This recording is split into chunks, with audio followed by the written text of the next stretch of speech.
ബിസ്മില്ലാഹിർ റഹ്മാനിർ റഹീം നഹ്മദുഹു വനുസല്ലി അലാ റസൂലിഹിൽ കരീം അമ്മാ ബഅദ്. കഴിഞ്ഞ ആയത്തുകളിൽ വിശ്വാസികൾക്ക് അള്ളാഹു പരലോകത്ത് ഉന്നതമായ വിജയം വെച്ചിട്ടുണ്ട് എന്നും നിഷേധികളായ അള്ളാഹുവിൻ്റെ കൽപ്പനകൾ ധിക്കരിച്ച് ജീവിക്കുന്നവർക്ക് വലിയ പരാജയമാണെന്ന കാര്യവും നാം മനസ്സിലാക്കി. തുടർന്നുള്ള ആയത്തുകളിൽ അള്ളാഹു സുബ്ഹാനഹു വ തആല ഏതാനും ചില പ്രവാചകന്മാരുടെ സംഭവങ്ങൾ അറിയിച്ചിരുകയാണ്. അതിൽ ആദ്യമായി ഇബ്രാഹിം നബി അലൈഹിസ്സലാമിൻ്റെ സംഭവമാണ് അള്ളാഹു തആല അറിയിക്കുന്നത്. വനബ്ബിഹും അൻ ളൈഫി ഇബ്രാഹീം. ഇബ്രാഹിം നബിയുടെ അതിഥികളെക്കുറിച്ച് അവർക്ക് പറഞ്ഞു കൊടുക്കുക. ഇദ് ദഖലൂ അലൈഹി ഫഖാലൂ സലാമാ ഖാല ഇന്നാ മിൻകും വജിലൂൻ. അവർ അദ്ദേഹത്തിൻ്റെ അരികിലേക്ക് വന്നു, തുടർന്ന് സലാം പറഞ്ഞു. അദ്ദേഹം പറഞ്ഞു, നമുക്ക് നിങ്ങളെക്കുറിച്ച് ഭയമാകുന്നു. ഖാലൂ ലാ തൗജൽ ഇന്നാ നുബശ്ശിറുക ബിഗുലാമിൻ അലീം. അവർ പറഞ്ഞു, താങ്കൾ ഭയക്കേണ്ട, വലിയ ജ്ഞാനിയായ ഒരു മകനെക്കുറിച്ച് ഞങ്ങൾ താങ്കൾക്ക് സന്തോഷവാർത്ത അറിയിക്കുന്നു. ഖാല അബശ്ശർതുമൂനി അലാ അൻ മസ്സനിയൽ കിബറു ഫബിമ തുബശ്ശിറൂൻ. ഇബ്രാഹിം നബി പറഞ്ഞു, എനിക്ക് മകനുണ്ടാകുമെന്ന് നിങ്ങൾ സന്തോഷവാർത്ത അറിയിക്കുന്നത് എനിക്ക് വാർദ്ധക്യം ബാധിച്ചപ്പോഴാണോ? നിങ്ങൾ എന്ത് കാര്യമാണ് സന്തോഷവാർത്ത അറിയിക്കുന്നത്? ഖാലൂ ബശ്ശർനാക ബിൽ ഹഖ് ഫലാ തകും മിനൽ ഖാനിതീൻ. അവർ പറഞ്ഞു, ഞങ്ങൾ സത്യമായ കാര്യമാണ് താങ്കൾക്ക് സന്തോഷവാർത്ത അറിയിക്കുന്നത്, താങ്കൾ നിരാശ ബാധിച്ചവരിൽ പെട്ടുപോവരുത്. ഖാല വമൻ യഖ്നത് മിർ റഹ്മതി റബ്ബിഹി ഇല്ലദ്ദാല്ലൂൻ.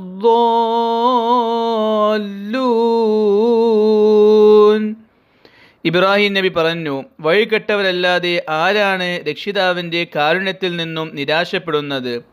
ഈ ആയത്തുകളിലൂടെ അള്ളാഹു സുബ്ഹാനഹു വ തആല ഇബ്രാഹിം നബി അലൈഹിസ്സലാമുമായി ബന്ധപ്പെട്ട ഒരു സംഭവം അറിയിച്ചിരുകയാണ്. ഈ സംഭവം സൂറത്തു ഹൂദിൻ്റെ 69 മുതൽ 76 വരെയുള്ള ആയത്തുകളിൽ നാം വിശദമായി വിശദീകരിച്ച് കഴിഞ്ഞതാണ്. അതുകൊണ്ട് കൂടുതൽ വിശദീകരണങ്ങൾ ആ ആയത്തുമായി ബന്ധപ്പെട്ട ക്ലാസ് കേൾക്കുകയാണെങ്കിൽ മനസ്സിലാക്കാവുന്നതാണ്. ഇബ്രാഹിം നബി അലൈഹിസ്സലാമിനും തങ്ങളുടെ ഭാര്യയായ സാറാ ബീവിക്കും മക്കളില്ലായിരുന്നു. ദീർഘകാലം അവർ ജീവിച്ചു, വാർദ്ധക്യം അവരെ പിടികൂടി, എന്നിട്ടും അവർക്ക് മക്കളുണ്ടായിട്ടില്ലായിരുന്നു. അവർ മക്കളെ അധികമായി ആഗ്രഹിക്കുകയും ചെയ്തിരുന്നു. അല്ലാഹു സുബ്ഹാനഹു വ തആല ഇബ്രാഹിം നബി അലൈഹിസ്സലാത്തു വസ്സലാമിന്റെ അടുക്കലോട്ട് മനുഷ്യകോലത്തിൽ മലക്കുകളെ അയക്കുകയുണ്ടായി. അബ്ദുല്ലാഹ് ബിൻ അബ്ബാസ് റളിയല്ലാഹു അൻഹു പറയുകയുണ്ടായി, ആ വന്ന മലക്കുകൾ ജിബ്രീൽ അലൈഹിസ്സലാം, മീകായിൽ അലൈഹിസ്സലാം, ഇസ്രാഫീൽ അലൈഹിസ്സലാം, ഈ 3 മലക്കുകളായിരുന്നു. ഇവർ മനുഷ്യരൂപത്തിലായിരുന്നു ഇബ്രാഹിം നബി അലൈഹിസ്സലാത്തു വസ്സലാമിന്റെ അടുക്കലോട്ട് വന്നത്. അതുകൊണ്ട് തന്നെ ഇബ്രാഹിം നബി അലൈഹിസ്സലാത്തു വസ്സലാമിന് ഇത് മലക്കുകളാണെന്ന് മനസ്സിലായിട്ടില്ല. അവർ സാധാരണ മനുഷ്യരെ പോലെ ഇബ്രാഹിം നബി അലൈഹിസ്സലാത്തു വസ്സലാമിനോട് സലാം പറയുകയുണ്ടായി. ഇബ്രാഹിം നബി അലൈഹിസ്സലാത്തു വസ്സലാം അവരുടെ സലാമിന് മറുപടി നൽകി, തിരിച്ച് സലാം മടക്കി. ഇബ്രാഹിം നബി അലൈഹിസ്സലാത്തു വസ്സലാം വലിയ സൽക്കാരപ്രിയനായിരുന്നു.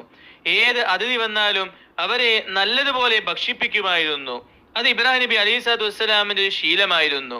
അതുകൊണ്ട് തന്നെ ഈ അതിഥികൾ വന്ന ഉടനെ അവരുടെ മുമ്പിൽ ഇബ്രാഹിം നബി അലൈഹിസ്സലാത്തു വസ്സലാം അവിടെ ഉള്ള ഭക്ഷണം നൽകുകയുണ്ടായി. അവിടെ ഇറച്ചിയായിരുന്നു ഉണ്ടായിരുന്നത്. അതുകൊണ്ട് ഇബ്രാഹിം നബി അലൈഹിസ്സലാത്തു വസ്സലാം പൊരിച്ച ഇറച്ചി അവരുടെ മുമ്പിൽ വെക്കുകയുണ്ടായി.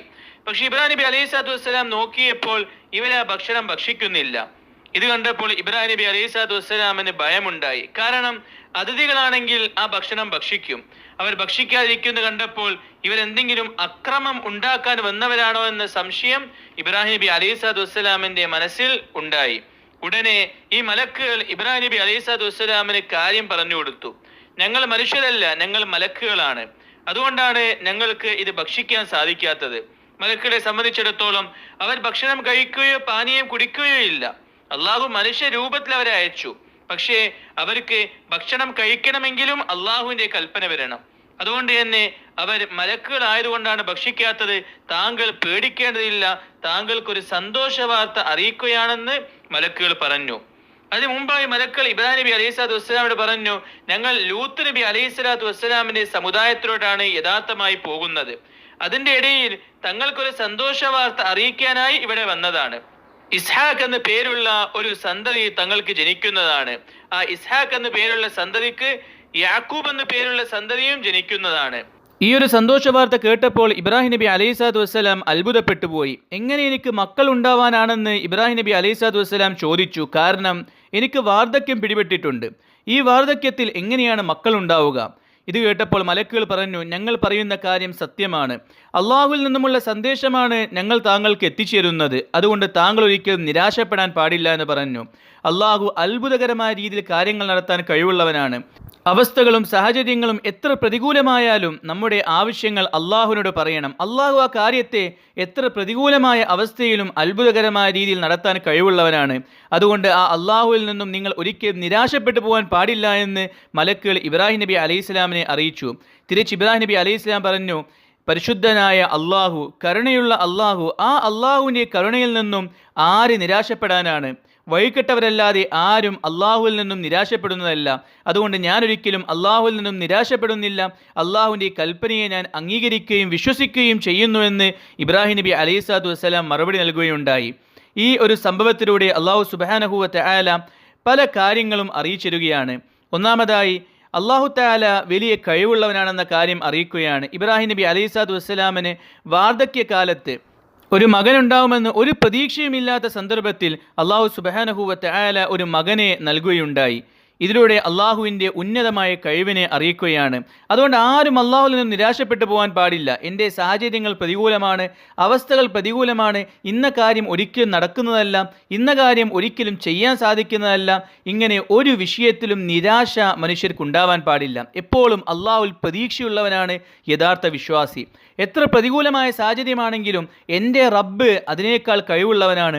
അവസ്ഥകളെ മാറ്റിമറിക്കുന്നവൻ അള്ളാഹുവാണെന്ന ഉറപ്പോടുകൂടി അള്ളാഹുയുടെ കാര്യങ്ങൾ പറയുകയും അള്ളാഹുടെ ദുആ ചെയ്യുകയാണെങ്കിൽ അത്ഭുതകരമായ രീതിയിൽ അല്ലാഹു തആല നമ്മുടെ ആവശ്യങ്ങൾ പൂർത്തീകരിച്ചു തരാൻ കഴിവുള്ളവനാണെന്ന കാര്യം ഈ ആയത്തുകളിലൂടെ നാം മനസ്സിലാക്കേണ്ട പ്രധാനപ്പെട്ട കാര്യമാണ്. രണ്ടാമതായി മക്ക മുശ്രിക്കീങ്ങൾക്ക് അല്ലാഹു തആല അറിയിച്ചു കൊടുക്കുകയാണ്. ഇബ്രാഹിം നബി അലൈഹി സ്വലാത്തു വസ്സലാമിനെ പറ്റി നിങ്ങൾക്കറിയാം. ഈ ആയത്തുകൾ തുടങ്ങുന്നത് തന്നെ നബി തങ്ങൾ സല്ലല്ലാഹു അലൈഹി വസല്ലമയോട് തങ്ങൾ അവർക്ക് അറിയിച്ചു കൊടുക്കുക എന്ന് പറഞ്ഞുകൊണ്ടാണ്. അതായത് മക്ക മുശ്രിക്കീങ്ങൾക്ക് വ്യക്തമായി ഇബ്രാഹിം നബി അലൈഹി സ്വലാത്തു വസ്സലാമിനെ പറ്റി അറിയാമായിരുന്നു. അവർ ബഹുമാനിക്കുന്ന പരിശുദ്ധ കഅബ അതിനെ പുനർനിർമ്മിച്ചത് ഇബ്രാഹിം നബി അലൈഹി സ്വലാത്തു വസ്സലാമാണെന്ന കാര്യം അവർ വിശ്വസിച്ചിരുന്നു. ആ ഇബ്രാഹിം നബി അലൈഹി സ്വലാത്തു വസ്സലാം ഒരിക്കലും അള്ളാഹുവിനെ കൂടാതെ മറ്റുള്ള വിഗ്രഹങ്ങളെയും ദൈവങ്ങളെയും ആരാധിക്കുന്നവരല്ലായിരുന്നു. നേരെ മറിച്ച് അള്ളാഹുവിനെ മാത്രം ആരാധിക്കുന്നവരായിരുന്നു എന്ന് മക്ക മുശ്രിക്കീങ്ങൾക്ക് അള്ളാഹു അറിയിച്ചു കൊടുക്കുകയാണ്. മക്ക മുശ്രിക്കീങ്ങൾ ഇബ്രാഹിം നബി അലൈഹി സ്വലാമിനെ ബഹുമാനിച്ചിരുന്നു. അവർ ഇബ്രാഹിം നബിയുടെ ആളുകളാണെന്ന് പറയുന്നവരായിരുന്നു. നിങ്ങൾ നാവ് കൊണ്ട് ഇബ്രാഹിം നബിയുടെ ആളുകളാണെന്ന് പറയുന്നുണ്ട് എങ്കിലും പ്രവൃത്തി കൊണ്ട് നിങ്ങൾ ഇബ്രാഹിം നബിയുടെ ആളുകൾ അല്ല എന്ന കാര്യം അല്ലാഹു സുബ്ഹാനഹു വ തആല അറിയിക്കുകയാണ്. നിങ്ങൾ അംഗീകരിക്കുന്ന ഇബ്രാഹിം നബി അലൈഹി സ്വലാമിൻ്റെ അതേ ആദർശമാണ്, അതേ ആശയമാണ്, അതേ കാര്യമാണ് ഈ വന്ന മുഹമ്മദ് സല്ലല്ലാഹു അലൈഹി വസല്ലം പഠിപ്പിച്ചിരുന്നത്. ഏകദൈവ വിശ്വാസമാണ് ഇബ്രാഹിം നബി അലൈഹി സ്വലാത്തു വസ്സലാം പഠിപ്പിച്ചു തന്നിട്ടുള്ളത്. അതിനുവേണ്ടിയാണ് ഈ പരിശുദ്ധ കഅബയെ ഇബ്രാഹിം നബി അലൈഹി സ്വലാത്തു വസ്സലാം പുനർനിർമ്മിച്ചത്. അതിൽ നിങ്ങൾ വിഗ്രഹങ്ങളെ വെച്ചുകൊണ്ട് അള്ളാഹുവിനെ എതിരായ രീതിയിൽ പ്രവർത്തിക്കുക എന്നുള്ളത് ഒരിക്കലും ഇബ്രാഹിം നബി അലൈഹി സ്വലാമിൻ്റെ മാർഗമല്ല എന്ന കാര്യം അല്ലാഹു സുബ്ഹാനഹു വ തആല ഈ ആയത്തുകളിലൂടെ മക്ക മുശ്രിക്കീങ്ങളെ അറിയിക്കുകയാണ്. ചുരുക്കി പറയുകയാണെങ്കിൽ ഈ ആയത്തിലൂടെ അല്ലാഹു സുബ്ഹാനഹു വ തആല ഇബ്രാഹിം നബി അലൈഹി സ്വലാമിൻ്റെ ഒരു സംഭവം വിശദീകരിച്ചുകൊണ്ട് അള്ളാഹുവിനെ മാത്രം ആരാധിക്കണമെന്നും കാര്യങ്ങൾ അള്ളാഹുവോട് മാത്രം ചോദിക്കണമെന്നും എല്ലാ കാര്യങ്ങളും അത്ഭുതകരമായ രീതിയിൽ നടത്തിത്തരാനുള്ള കഴിവുള്ളവനാണ് അള്ളാഹു എന്നും അറിയിച്ചിരുകയാണ്. ഈ സംഭവത്തെപ്പറ്റി കൂടുതൽ വിശദമായി സൂറത്തു ഹൂദിൽ നാം വിശദീകരിച്ചിട്ടുണ്ട്. അല്ലാഹു സുബ്ഹാനഹു വ തആല പരിശുദ്ധ ഖുർആൻ മനസ്സിലാക്കാനും അതനുസരിച്ച് ജീവിക്കാൻ തൗഫീഖ് നൽകുമാറാകട്ടെ. വാഖിറു ദഅവാന അനിൽ ഹംദുലില്ലാഹി റബ്ബിൽ ആലമീൻ.